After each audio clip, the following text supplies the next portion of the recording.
ان شاء الله اټومیشن خو دې وکړو، لیکن دلته یو مهم پوینټ دی چې هغه په نظر کې وساته چې په کوم پلیټ فارم باندې به ډیر توجه وکړي. ایر بی ان بی کې د استعمال کې ډیر غټ نه وي، بهترین لار څه شي ده ورون تاسو ته خیمه. راځي بیا سکرین ته ځو.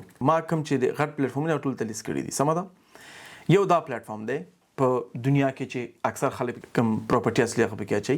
زه یو سافټویر لرم، زه نه لرم بلکې سافټویر دی سیملر ویب په نوم باندې. څه شي په نوم باندې؟ سیملر ویب.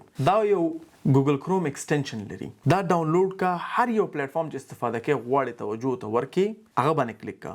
دا ته وایي چې د منثلی ویزټ څومره دي، څومره کسان دې ویب سایټ ته راځي چې ته پکې خپل پراپرټي اډورټایز کړي او کنه کړي. وګوره دلته څومره راځي، 33 میلیون. بد نه دی.